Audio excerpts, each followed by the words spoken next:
เบิ่งพังแล้วก็หับชีวิตหัวที่สองพื้นผู้หับอำนาจแต่พระเจ้า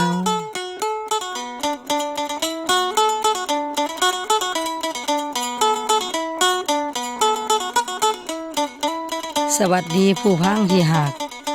เจ้าหูจักพระเจ้าผู้ยิ่งอิลีอยู่ฮอเฮานำมาพังพื้นฮอดชีวิตของคนที่หูจักแล้วก็ย่างน้ำพระเจ้าผู้ยิ่งใหญ่องค์นี้ขอให้เจ้าพังแล้วเบิ่งรูปหัวสีสมแค่ได้ยินเสียงสัญญาณ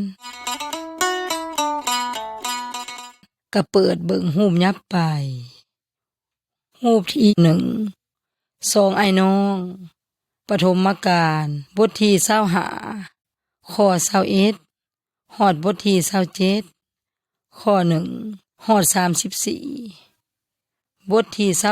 29ข้อ1ฮอด29รูปนี้สองไอ้น้องเพื่อมเว้ากันผู้อ้ายชื่อเอสาวลาวหากินกะมาน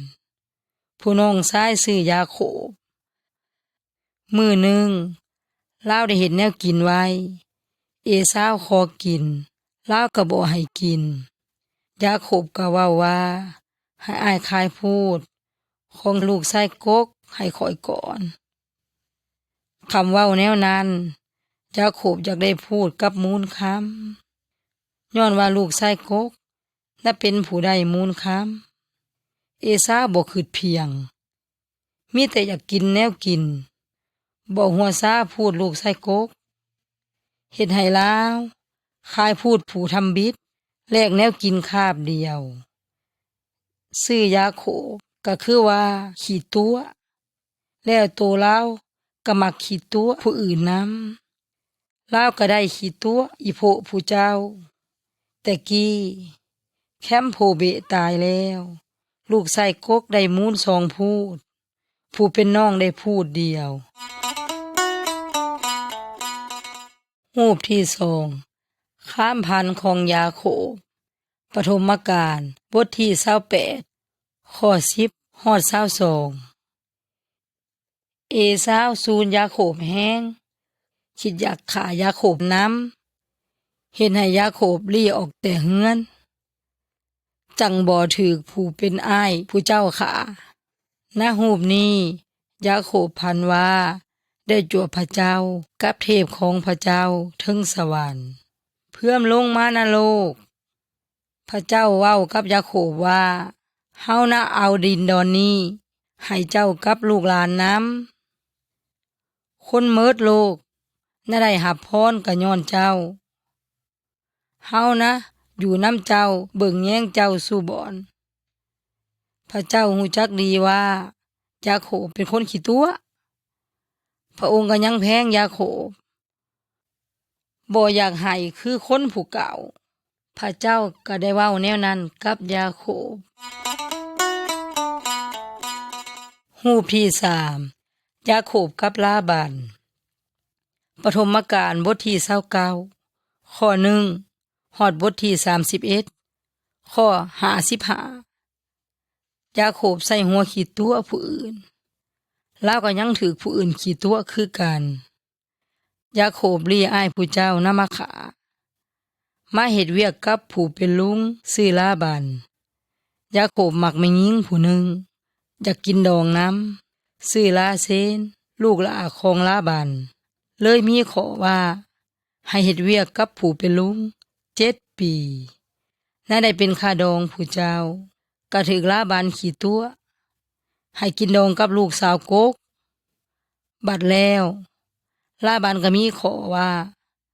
น่ายกลาเซนให้แคมยาโคบเฮ็ดเวียกฮอด7 ปีบ่หึงยาโคบก็ได้ใส่หัวขี้ตัวลาบานคืนเฮ็ดให้ลาวมีมูลสัตว์ตัวใหญ่ของลาบานมื้อหนึ่งพระเจ้าเว้ากับยาโคบว่าให้เมื่อเฮือนเดินของอีโพผู้เจ้ารูปที่4ยาโคบจบหน้าพระเจ้าปฐมกาลบทที่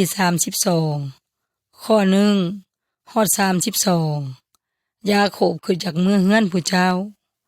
แต่ลาวก็ยังย้านเอซาวอยู่ผู้ที่ตัวผู้อื่นผู้นั้นก็มีแต่ย้านถือคนเอาคืนยามกลางคืนลาวเพื่อเมืองเฮือนมีชายผู้หนึ่งมากุมสู่กับยาโคบเบิดคืนจนฮอดขอนแจงแต่เว้นเพื่อมนักขึ้นชายผู้นี้เฮ็ดให้กระดูกกระส้มของยาโคบผลิกยาโคบหูจักว่าชายผู้นี้มาแต่พระเจ้าเขาหูจักว่าผู้เจ้าบ่มีแฮงสู่ได้แล้วยาโคบก็ว่าข้อยบ่ปะเจ้าไปแค่เจ้าบ่ให้พรข้อยชายผู้นี้ก็ว่ายาโคบเฮาน่ะบ่เอิ้นเจ้าว่ายาโคบน่ะเอิ้นว่าอิสราเอลอิสราเอลก็คือว่ากุมสู่กับพระเจ้าพระเจ้าเฮ็ดให้ยาโคบผู้มักขี้ตัวบ่มีแฮงย้อนอยากให้เป็นคนผู้ใหม่น่าให้เป็นคนมีเกียรติอิสราเอลก็คือยาโคบลาวได้เมื่อฮอดเฮือนของลาวแล้วดีบัดแล้วยาโคบก็ได้กลายเป็นอีโพเสื้อแซงใหญ่กับได้กราบไหว้พระเจ้าอ้ายน้องซุมเฮายามเฮาขี้ตัวคนอื่นก็คือเฮาบ่เฮ็ดนำทางพระเจ้าพระเจ้าก็ได้ส่งผู้หนึ่งมาคือพระเยซูมาเฮ็ดให้เฮากลับใจย่างตามพระเจ้ารูปที่5ข้ามพันของโยเซฟปฐมกาลบทที่37ข้อ1ฮอด11พระเจ้าบ่เอาชื่อยาโคบ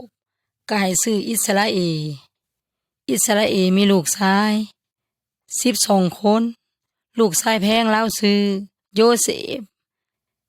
ยาโคบได้ให้เสื้องามแฮงกับโยเซฟเฮ็ดให้อ้ายสู่คนสั่งโยเซฟหลายขึ้นยามกลางคืนโยเซฟพันฮอดพื้นเป็นตะงึดลาวเว้าให้อ้ายฟังว่าข้อยได้พันว่าซุมเฮาเพื่อมอยู่บนให้นาเกี่ยวเขาบัดแล้วมัดเข่าของอ้ายมาโฮมกันแล้วกราบไหว้มัดเข่าของข้อยคำพันนี้ก็คือซุมอ้ายก็น่ากราบไหว้ผู้เป็นน้องอ้ายของโยเซฟก็เครื่องสูญขึ้นซุมอ้ายสั่งแฮงน่าว่าเฮ็ดแนวใดกับโยเซฟดีรูปที่6โยเซฟถือคายไปเป็นขี้ขาปฐมกาลบทที่37ข้อ12ฮอด36ซุมอ้ายของโยเซฟได้เผาหมูสัตว์ของผู้เจ้าอยู่แต่ไกลยาโคบเว้ากับโยเซฟว่าอีโพน่าให้โตไปเบิ่งว่าซุมอ้ายกับหมูสัตว์ของเฮาเป็นแนวใดแล้วยังอยู่ฮอยามซุมอ้ายเลี้ยวเบิ่งโยเซฟย่างเพื่อมนาฮอดซุมลาวก็คิดว่านักขาโยเซฟซุมเขาก็ได้แก้เอาเสื้อโยเซฟออกกะทิมลาวตกสร้างห้างบ่อนหนึ่งอ้ายผู้หนึ่งว่าเฮาน่ะบ่ได้เพียงเลยแค่มาเฮาขาโยเซฟเฮาน่ะขาโยเซฟไปเป็นขี้ขาเฮาก็ได้เงินนำบัดแล้วก็มีหมูนายห้อยกายมาซุมอ้ายได้ขายโยเซฟ20เหรียญแล้วก็ซอยกันเอาเลือดแพะมาย้อมเสือของโยเซฟแล้วก็เอาไปให้ยาโคบอีโพของผู้เจ้าเบิ่งยาโคบคิดว่าลูกชายถูกสัตว์ร้ายฆ่าตายแล้วยาโคบนั่งเศร้าอยู่หึงเติบ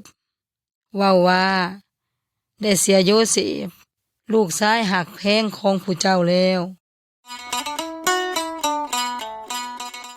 รูปที่7โยเซฟกับแม่หญิงซัวปฐมกาลบทที่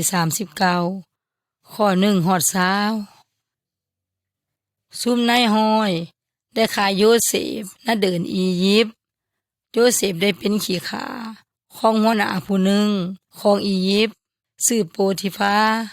พระเจ้าอยู่นำโยเซฟแล้วเฮ็ดเพียงก็ดีเบิดบัดแล้วนายก็ตั้งให้ลาวเป็น ผู้เบิ่งแยงเวียกเงินสู่แนวโยเซฟเป็นผู้บ่าวรูปร่างงามเฮ็ดให้เมียของโปติฟามักโยเซฟนางกะยั่วโยเซฟนอนนำโยเซฟรู้จักว่าเฮ็ดแนวนี้บ่ดีก็เลยบ่ยอมเฮ็ดนำคำเว้านางโยเซฟก็ได้แล่นลี่เมียโปติฟาก็ได้จุบเสือไว้นางเอาเสือไปให้โปติฟาเบิ่งแล้วก็หาความว่าโยเซฟน่ะเข้าไปกุมผู้เจ้าโปติฟาเชื่อคำหาความของเมียผู้เจ้าก็ให้โยเซฟเข้าตาราง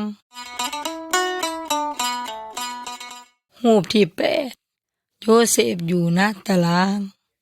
ปฐมกาลบทที่39ข้อ20ฮอดบทที่40ข้อ23พระเจ้าอยู่กับโยเซฟณตารางบ่หึงโยเซฟถูกตั้งให้เบิ่งแยงนักโทษสู่คนมีหัวหน้าคนรับใช้กับคนเฮ็ดขนมของพญาอียิปต์อยู่ณตารางนำยามกลางคืนลาวทั้งสองก็ได้พันพื้นเป็นตะงึดพอโยเซฟรู้จักก็เลยว่ามีพระเจ้าผู้เดียวน่าเป็นผู้แก้ข้ามพันได้ว่านเจ้าเว้าข้ามพันของเจ้าให้ข่อยพังเบิ่งหนูหัวหน้าคนรับใช้ของพญาก็เลยเว้าความพันให้โยเซฟพังว่าเฮาพันจวบเครือหมากองุ่นมี3งาเฮาก็เลยบิดองุ่นแต่เครือบีบเอาน้ำองุ่นลงจอกพญาแล้วเอาให้พญากินโยเซฟได้แก้ข้ามพันของหัวหน้าคนใส่ว่าฮอด3 มือพญานะยอมโทษให้แล้วให้เจ้าเฮ็ดเวียกคือเก่าคนเฮ็ดข้าวนมก็ได้เว้าข้ามพันให้โยเซฟพังคือกันข้ามพันของลาวก็คือฮอด3 มือลาวก็นะถูกยอมโทษฮอดตายแล้วมันก็เป็นสู่แนวคือพระเจ้าได้แจ้งกับโยเซฟแล้วหัวหน้าคนรับใช้ก็ถูกปะแต่คนเฮ็ดขนมก็ตายโยเซฟก็ได้อยู่ณตารางฮอด2 ปีกว่ารูปที่9ข้ามพันของพาโล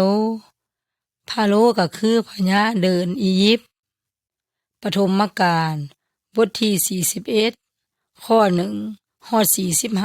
45ยามนั้นพญาอียิปต์พันว่าได้จวบงัวตุย7 โตวยืนบ่อนต่อผังหิมน้ำแล้วก็มีงัวจ่อยโกกโวกขี้หาย7 โตวขึ้นมาแต่ต่อผังหิมน้ำแล้วก็กินงัวตุย7 โตวเบิดข้ามพันของพญาเทื่อนี้บ่มีโหนเฒ่าผู้ใดแก้ข้ามพันได้บัดแล้วหัวหน้าคนใส่เว้าพื้นโยเซฟที่ณตารางให้พญาพังพญาก็ให้โยเซฟออกมาแต่ตารางโยเซฟได้เว้ากับพญาว่าโตนะแก้ความพันให้เฮาได้ฮ้อแต่พระเจ้าเฮ็ดให้เจ้าฮู้จักฮอดแนวพระเจ้าให้เจ้าฮู้จักว่าได้มีแนวกินบ่อึดน่ะเดินอียิปต์ฮอด7 ปี7 ปีน้ำหลังน่ะมีภัยแล้งบ่มีแนวกินพญาอียิปต์รู้จักว่าพระวิญญาณของพระเจ้าอยู่กับโยเซฟก็ให้โยเซฟเป็นผู้เบิ่งแยงเดินอียิปต์รูปที่10โยเซฟเบิ่งแยงเดินอียิปต์ปฐมกาลบทที่41ข้อ47ฮอดบทที่42ข้อ28ยามพืชพักบ่อึด7 ปีโยเซฟได้เก็บโฮมพืชพักแนวกินโฮมไว้ให้พอดีกับพญาบัดแล้ว มีภัยแล้งอึดแนวกิน7 ปีน้ำหลังเฮ็ดให้เขา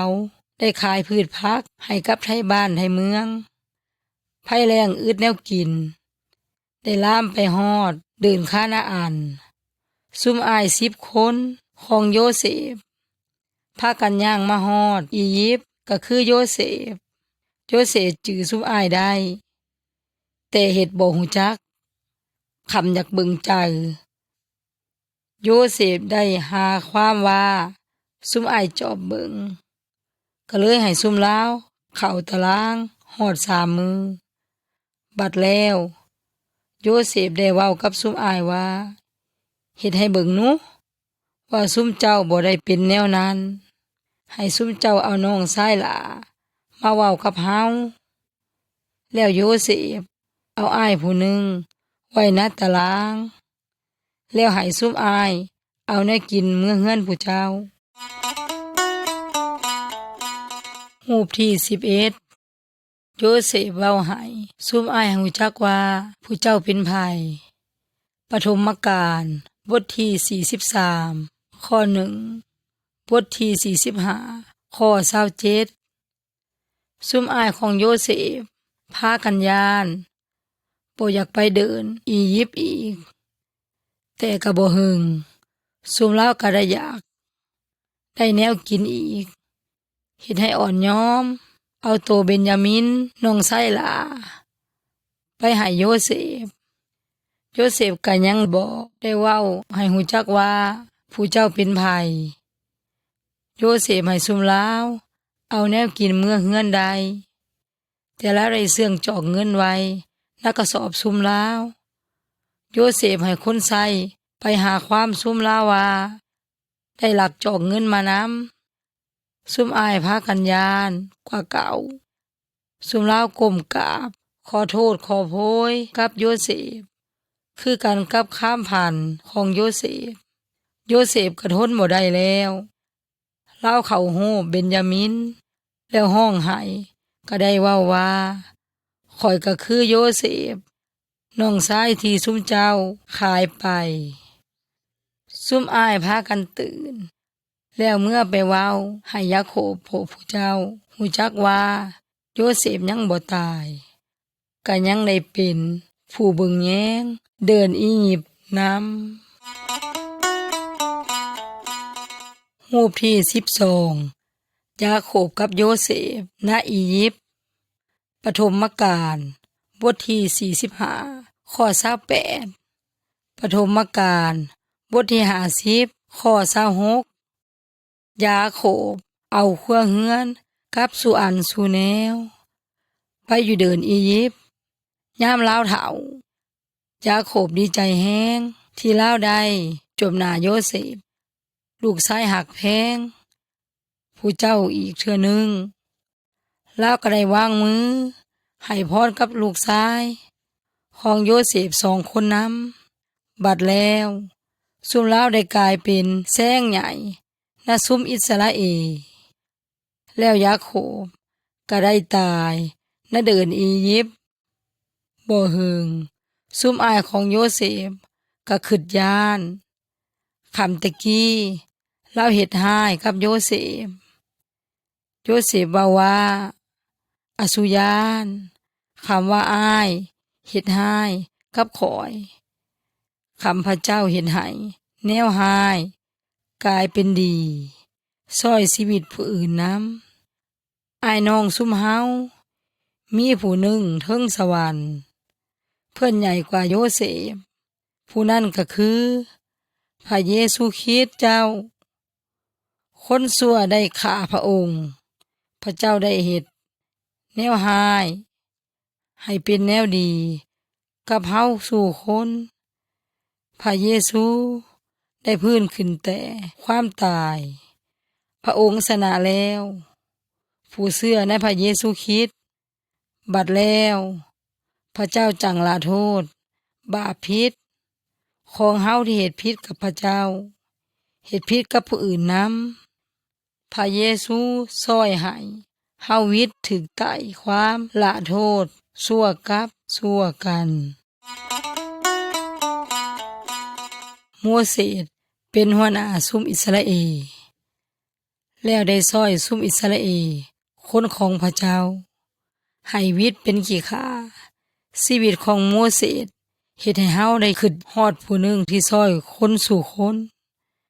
ให้วิตเป็นขี้ขาของมารผู้ชั่วซาได้รูปที่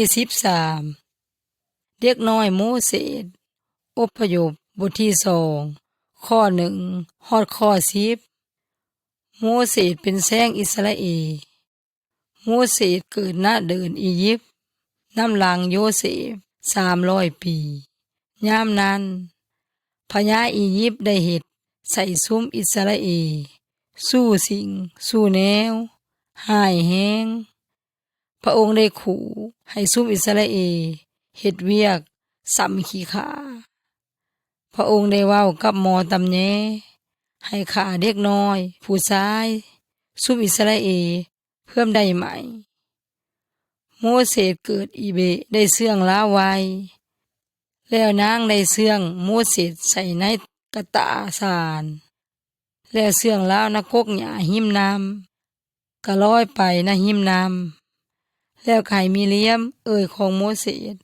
ท่าเบิงบ่ไกลบัดแล้วลูกสาวของพญามาอาบน้ำนะหิมน้ำพระนางได้จวบเด็กน้อยโมเสสอยู่น้ำกระตาย้อนว่าดีตนพระนางก็ได้เอาเด็กน้อยโมเสสไว้เบิ่งแยงโมเสสใหญ่ขึ้นณบ่อนอยู่นางพญาอียิปต์แล้วก็ได้เฮียนฮู้ตามฮีตของซุ่มอียิปต์สู้สิ่งสู้แนวนำรูปที่14โมเสสกับจุ่มไม้ไผ่อพยพบทที่2ข้อ11ฮอดบทที่4ข้อ17มื้อหนึ่งโมเสสจวบซุ่มอียิปต์ผู้หนึ่งเพิ่มเห็ดใส่ขี้ขาซุ่มอิสราเอลโมเสสอยากซอยแซงของผู้เจ้าลาวได้ขาซายอียิปต์ผู้นั้นแนวนี้ก็เลยเฮ็ดให้โมเสสลี่ลาโทษของพญาลาวได้ลี่ไปอยู่ณบ่อนดินแต่คือว่าสินายหึงฮอด40 ปีมื้อหนึ่งลาวได้จวบกับแนวเป็นตะงึดลาวจวบจุ่มไม้มีไผเพื่อใหม่ก็บ่เฮ็ดให้กกไม้ใหม่น้ำพระเจ้าเว้ากับโมเสสทางจุ่มไม้ว่าเฮาบ่อยากจวบคนของเฮาณเดินอียิปต์อกยากเฮาน่ะให้เจ้าไปหาพญาอียิปต์คำเจ้าน่ะพาคนของเฮา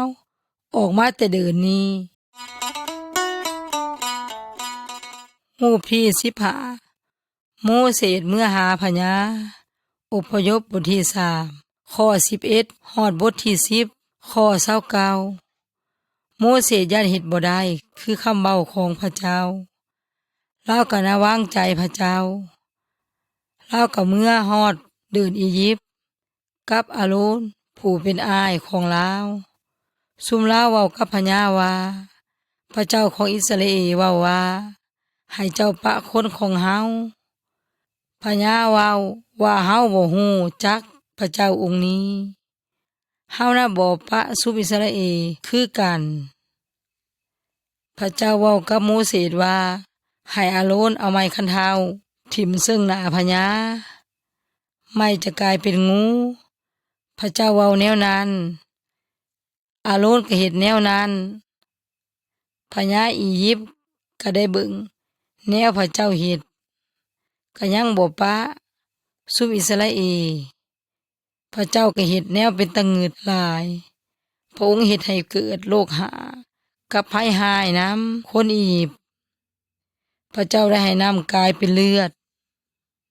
แล้วให้บ้านให้เมืองก็บ่มีน้ำกินพระองค์เฮ็ดให้มีกบซุ่มเหลือก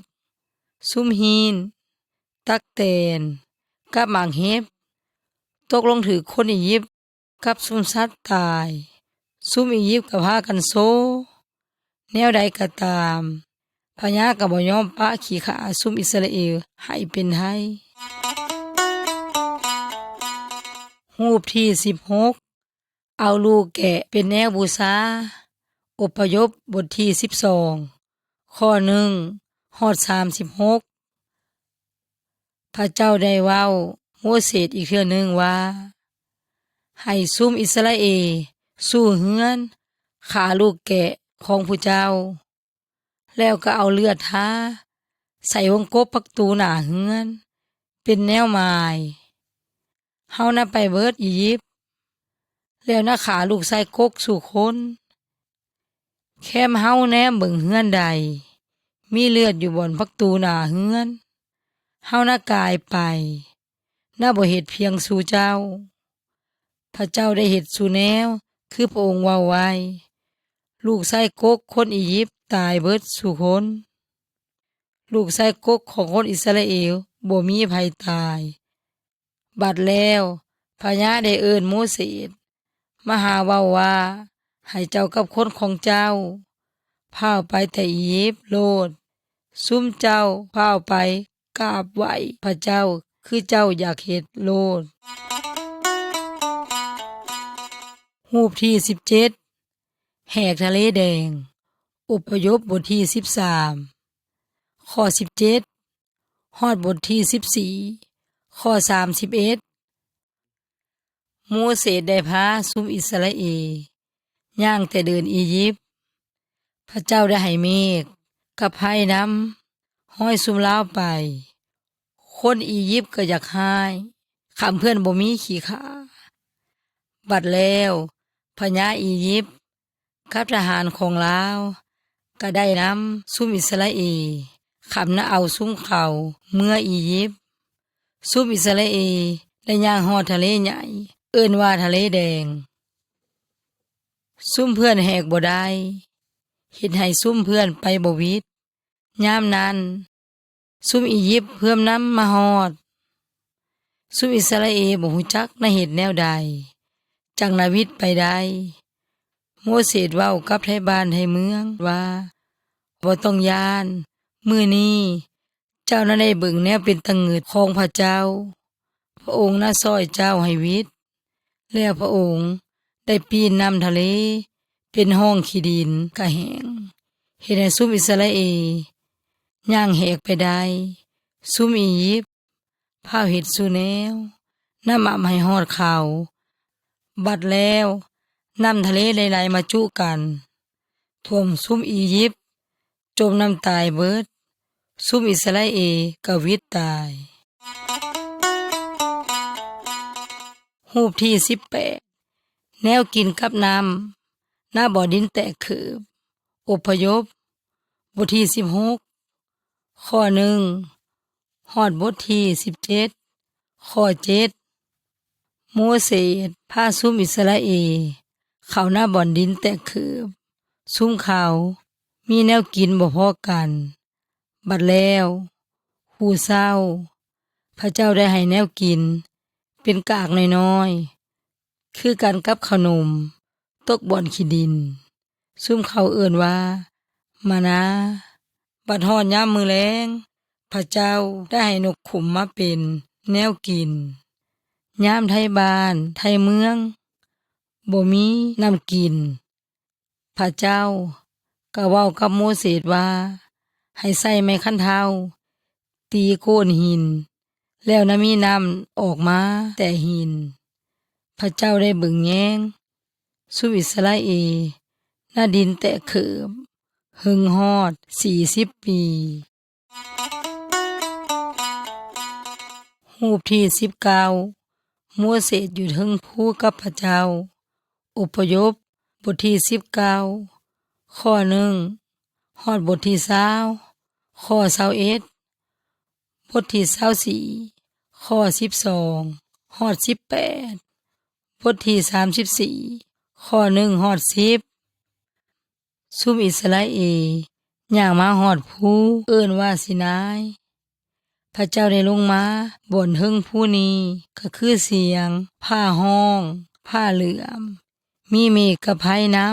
ำพระเจ้าได้เว้ากับโมเสสว่าเฮาคือพระเจ้าของเจ้าอาสุมีพระแนวใดใหญ่กว่าเฮา อสูกราบไหว้ฮูบพระสู่แนวอสูเว้าชื่อเฮาเป็นแนวเว้าเล่นให้มือที่7เป็นมือของพระเจ้าให้ยกย่อนับถืออีโพอีเบของผู้เจ้าอสูฆ่าคนอสูหลินผัวเมียผู้อื่นอสูขี้ลักอสูใส่ความผู้อื่นนำอสูอยากได้ของผู้อื่นมาเป็นของผู้เจ้าบัดแล้วพระเจ้าก็เขียนสู่อันสู่แนวลงนโกนหินไว้ให้เบิ่งแล้วเฮ็ดนำก็ให้โมเสสโจงก้นหินลงภูไปเว้ากับคนของพระเจ้าให้ฮู้จักรูปที่20งูทองเหลืองเทิงเสาหลักกันทบทีบทที่21ข้อ4ฮอด9เฉลยธรรมบัญญัติบทที่18ข้อ18แต่หันมาสุอิสราเอลจมว่าเจ้าคำว่าเปิดแนวกินที่พระเจ้าให้มาบัดแล้วพระเจ้านั้นลาโทษซุมลาวพระองค์ให้มีงูผิดแห้งมาตอดซุมลาวซุมอิสราเอลก็ถึกต่อตายหลายแล้วไทบ้านไทเมืองมาห้องคอให้โมเสสซอยซุมลาวโมเสสได้ขอพรนำพระเจ้าให้ซุมลาวพระเจ้าเว้ากับโมเสสว่าให้เฮ็ดหูงูแล้วก็เสียบถึงเสาแค้มไผถึงงูตอดให้แงนเบิ่งหูงูถึงเสาจังบ่ตายโมเสสก็ได้เฮ็ดหูงูทองเหลืองแค้มคนใดเลี้ยวเบิ่งหูงูจังบ่ตายแต่กี้โมเสสก็ได้เป็นผู้เว้าแทนพระเจ้าที่ใหญ่อีหลีของซุมอิสราเอลลาวเป็นหัวหน้าพาคนของพระเจ้าย่างบ่อนดินแต่เคิบหึงฮอด40 ปีบ่หึงโมเสสเพื่อมนาตายพระเจ้าเว้ากับลาวว่าเฮาน่ะให้ผู้เว้าแทนของเฮาผู้หนึ่งคือกันกับพระเจ้าเพื่อนนำมานำซุมอิสราเอลแล้วเพื่อนน่ะเว้าสู่อันสู่แนวที่เฮาน่ะเว้ากับไทบ้านไทเมืองรูปที่21พระเยซูเบิ่งแยงไทบ้านไทเมืองย้อนบทที่6ข้อ1ฮอด58ซุมอิสราเอลถ้าผู้เว้าแทนพระเจ้าพระเจ้าน่ะให้คือการกับโมเสสเฮิงหลายปีบัดแล้วพระเยซูได้มาเกิดณเดินอิสราเอลพระองค์ได้เว้าให้ไทบ้านไทเมืองพื้นของพระเจ้าคือกันกับโมเสสเฮ็ดมาซุมไทบ้านไทเมืองก็ได้พาไปฮอดบ่อนดินแต่เคิบคำอยากพังคำเว้าของพระองค์บัดแล้วซุมลาวอยากกินข้าวก็บ่มีพี่สังกินณบ่อนนั้นก็มีเด็กผู้ชายผู้หนึ่งมีขนมปัง5 โกนกับปลาน้อยๆ2 โตพระเยซูจะเอาขนมปังกับปลาแล้วก็ขอบคุณพระเจ้าบัดแล้วพระองค์ก็ให้สู่คนณบ่อนนั้นเอาไปกินณหันมีหลายคนนับได้5,000 คน